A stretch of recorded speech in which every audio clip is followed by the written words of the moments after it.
Fuck.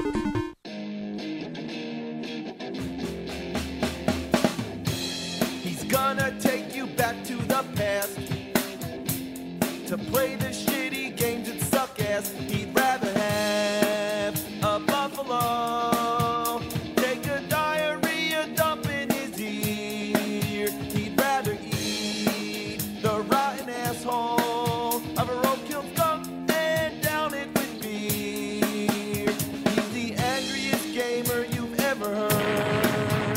He's the angry Nintendo nerd. He's the angry Atari Sega nerd. He's the angry video game nerd. I fucking hate this game. And to begin with, I didn't really expect much. Milon's Secret Castle. If you don't know who Milon is, well, he's the guy from Milon's Secret Castle. It's a humble game. It's not Mario or Mega Man or Michael Jackson. It's just Milon or Milon or Milon, whatever. Who cares? So it may not be one of the most famous NES titles that everybody owned in their collection. No, this was the kind of game you rent from the video store one weekend. You play it for about 5 minutes, you get stuck, and then your whole weekend is wasted. It's disappointing because this looks like an okay game. It's just a side-scroller where you're trying to rescue a princess. Basic stuff. The first thing that bugs me is the weapon. Why bubbles? Why not a sword or magic lightning bolts or fireballs or a gun or undefined pixelized pieces of shit? Fucking anything but bubbles. What is this game for little girls? Besides, they suck. They have a short range and they always point up at an angle, making it hard to hit their mark unless you hold the D-pad in a weird way. It's hard to explain. The control isn't the worst I've experienced, but it feels stiff. As soon as you release the D-pad, Milon stops dead in his tracks. He doesn't gain momentum the way Mario does, for example.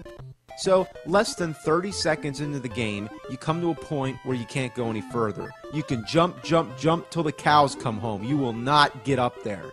That's when you either shut the game off or discover that you can use bubbles to break open stones. There you go. You also have to break stones to find money, keys, doors, everything. Literally, nothing is in plain sight. But the real annoying part, you can't tell which stones can be broken and which ones can't. In a good game like Zelda, there's always a crack in the wall, giving you indication that there's something there. But in a bad game like this, you have no choice but to just blindly shoot bubbles at everything you see. And you know what that's like? Yeah, you do. That's like in Simon's Quest, where you have to throw holy water at everything. What's the point? There's no thought process. You're just blasting away blocks. The same way the game's blasting away all your fucking brain cells. But even then, it doesn't take much longer to find out that you're stuck. I'm gonna give you a little tour. Here's the first part of the game. You can explore the whole outside of the castle, but you can't go up to the second level yet. For now, all you have is 3 doors and a window. The first door leads to a room that has nothing interesting. The only thing interesting here is an area with a bunch of money. But how the hell do you get over there? It's like the game is deliberately taunting you. Hey, you want that money, don't you? You want that money. Yeah, you want that money. You want that money? Yeah, well, fuck you. You can't have it. So you blast a bunch of blocks, find a key, and then make a door appear by shooting into thin air. So, you use the key to go in the door, and after all that trouble, where does it lead you? Back out the same door you came in. So, the whole point of that first door is a complete waste of fucking time.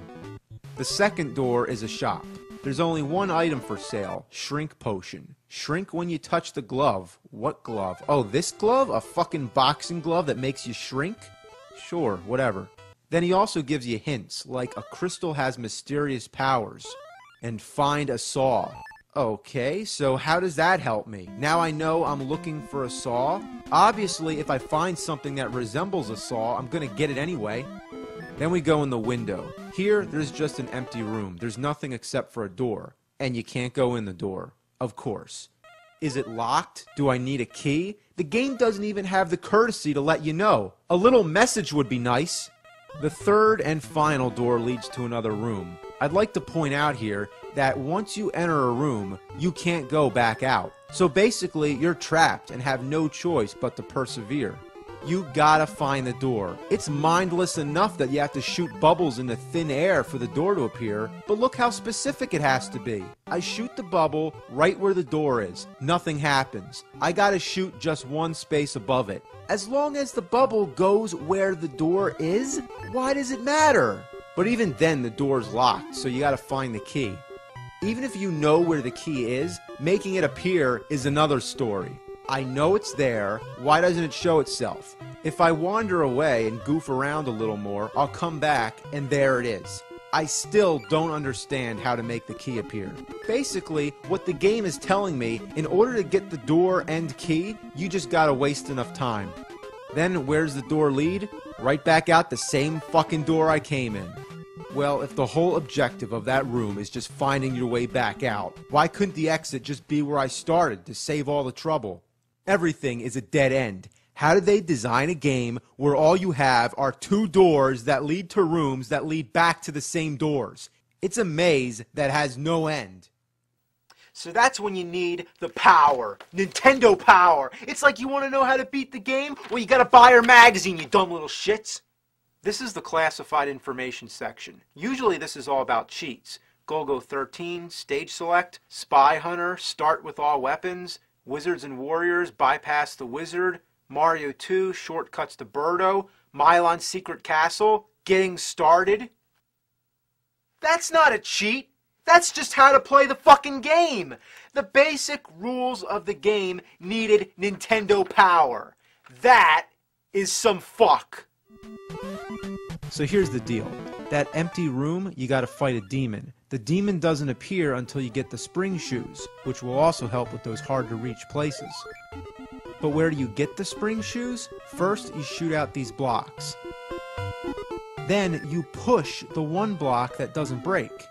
That alone is almost impossible to find out. At first, you don't realize that you're able to push the block because it takes like 3 seconds to happen. And it doesn't look like Milon's pushing, he's just running against it. But that's not all. Then you have to shoot the empty space where the block used to be. A secret door appears, and in there you can buy the spring shoes.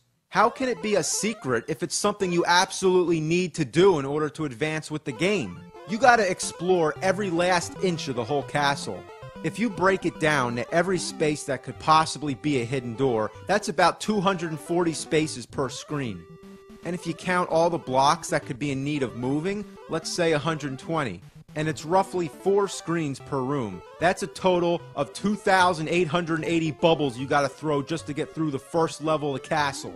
Wow. So once you have all the items you need, you go back to that empty room, and now there's the first boss. This is when you start to realize how fast your energy can be drained. In most games, when you get hit, you blink, becoming immune to damage for a brief time. But in this game, you can be killed almost instantly. When you beat the boss, an orb comes down. What is this, Castlevania? Do I gotta throw an oak stake at it? So then you advance to the second level of the castle. Here, the mystery and confusion only accelerates. There's a well that's totally dark and a room that's full of deadly fire. You never know where you're supposed to go first. So what do? Get the power. In this issue, there's a section in Counselor's Corner where gamers' questions are answered. Why Counselor's Corner? Because you're gonna need counseling after you're done with this shit. Alright, so let's see what it has to say.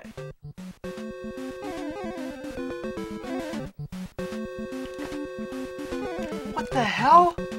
I was just standing outside the castle minding my own business when lightning bolts started coming down. Isn't this supposed to be the safe spot? Imagine if any other game had that. If you're like on the overworld or map screen, and then all of a sudden shit starts attacking. At least it has a pause feature. So you need a lantern to go through the dark room. You need a fireproof vest to get through the fire room. You gotta go through secret walls, some of which require shrinking in size. Now I'm really losing my patience. This princess can go fuck herself. So here's the second boss. Looks like a giant turd that's been run over by a steamroller. Alright, come on, you piece of shit. Ah, oh, fuck. I'm dead. What? The title screen? Oh, come on, you gotta be able to continue. What? go back to the beginning. No continues. No extra lives. What is this? You die one time, you go back to the beginning of the game? That is the greatest offense to the world of gaming.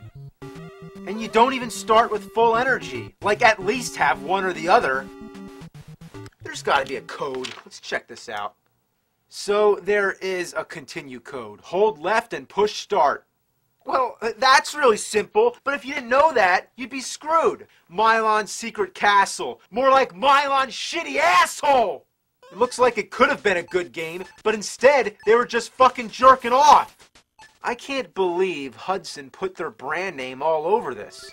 You can find the Hudson B, and there's letters that spell Hudson. So I guess by sneaking their name in here so much, they must have been really proud of this game.